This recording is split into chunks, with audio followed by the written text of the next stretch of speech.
Seusai sedikit tenang, Hanil mewujudkan alasan Jongwoo yang mengatakan bahwa ia kebetulan hanya ingin berwisata. Akhirnya, mereka mengubah sedih di hari itu menjadi sedikit tawa. 관광하러 온 줄도 모르고 설렐 뻔했네.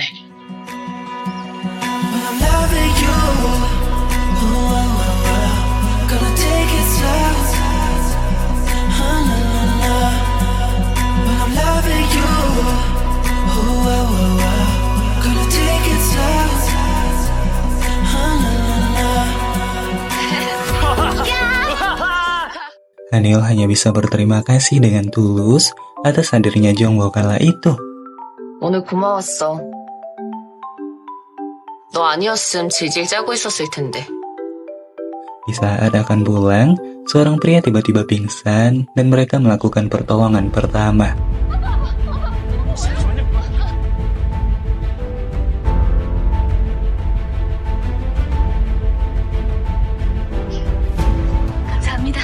Alhasil, pria itu berhasil selamat, namun kepulangan mereka berakhir tertunda. Terpaksa, mereka memilih menginap kala itu dan memesan 2 kamar. Namun 1 kamar masih dibersihkan dan harus menunggu selama 1 jam. Mereka berakhir menunggu di 1 kamar dengan kecanggungan tiada tara. Hanil juga meminta izin pada sang ibu jika panggilan dari Hongren yang membuat Hanil keceplosan tentang Jongwoo yang kini bersamanya. Hongren menjadi sangat yakin bahwa Jongwoo sangat menyukai Hanil. Sementara itu, Jongwoo masih trauma atas insiden operasi yang masih menghantui hidupnya. Kecemasan dan luka yang selalu memeluknya itu membuat Jongwoo meminta Hanil untuk bersamanya di malam itu. 오늘 나랑 같이 있어주면 안 돼? 아니 무슨 고스톱 치자는 말을 그렇게 그윽하게. Namun alih-alih menjadi malam yang romantis, mereka menghabiskan malam dengan bermain kartu. 4장에 모이면 4점. 그럼 5장에 모이면 5점. 오케이. 고 수고. 와. Pagi dimulai dengan kehidupan Daibin bersama Eunjung yang mulai remaja, juga Hongren bersama putra lucunya bernama Jinwoo. Meski sama-sama telah sendiri, mereka tetap menjaga anak-anak mereka dengan tulus. Sementara itu, Hanil dan Jongwoo berpisah di tengah jalan dan Hanil terhenti di depan rumah, bersebab hatinya belum sanggup mengatakan bahwa ia telah gagal. Hanil akhirnya memilih untuk kembali menghibur diri. Tidak adanya Hanil di rumah akhirnya diketahui Jongwoo dan ia menjemput Hanil kala itu. Jongwoo kembali menemani, juga mengajak Hanil bernostalgia di sekolah, mengenang kisah-kisah mereka dahulu. Di sana, Hanil menceritakan tentang dirinya. 어린 시절부터 과도한 기대를 받아왔던 나는 그 기대에 충족해야만 한다는 강박에 늘 시달렸고 그 강박은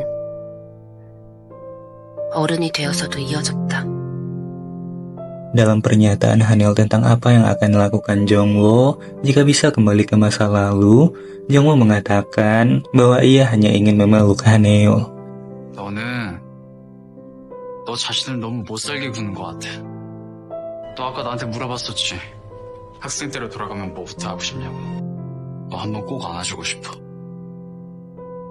Seusai sadar bahwa hidup bukan sepenuhnya tentang orang lain, Hanil akhirnya pulang dan dengan yakin mengatakan bahwa ia gagal wawancara dan ingin istirahat lebih lama. Namun berbeda dari bayang buruknya, reaksi sang ibu justru menjadi sangat bersyukur, juga sang adik yang merasa sangat senang dengan sang kakak yang tak jadi pergi jauh. 뭐야, 생각보다 별거 아닌데? Dengan kelegaan hidup yang mulai ia terima, Hanil menutup malam dengan bercerita pada Jongwoo, ditutup dengan pesan selamat malam yang manis. Esoknya, Jongwoo dikejutkan dengan kamera tersembunyi yang ditemukan Kyungmin di klinik Jongwoo. Hal itu berujung pada kamera lain yang ia temukan, dan Jongwoo lalu berterima kasih pada Kyungmin. Hal itu berujung pada cerita tentang Hanil, juga pertanyaan Kyungmin tentang Jongwoo yang menyukai Hanil. Pertanyaan itu juga ditutup dengan kata-kata Kyungmin yang membuat Jongwoo terpaku. 만약에 네가 그런 감정이라면 나는 좀 실망할 것 같다. 너 지금 잘 지내면 안 되잖아. Malam itu, Hanil bertemu dengan Hongran dan mereka bercerita sejenak. Hongran terkejut tentang Hanil yang menginap bersama Jongwoo dan ia kembali mendesak Hanil untuk yakin bahwa Jongwoo menyukai Hanil. Meski selalu menepis pernyataan Hongran, hal itu tetap menumbuhkan tanda tanya yang begitu besar di hati Hanil. Dan akhirnya, Hanil dengan berani menanyakan tentang semua itu pada Jongwoo. Tentang mengapa Jongwoo begitu perhatian, selalu menggenggam tangannya, juga selalu di sisinya. Namun Jongwoo yang terpaku akan kata-kata Kyungmin sebelumnya, tak ingin menyeret Hanil dalam hidupnya yang sedang hancur. Dan akhirnya, Jongwoo hanya bisa menolak fakta dari hatinya dan menolak Hanil kala itu. 너한테 특별한 마음은 없어.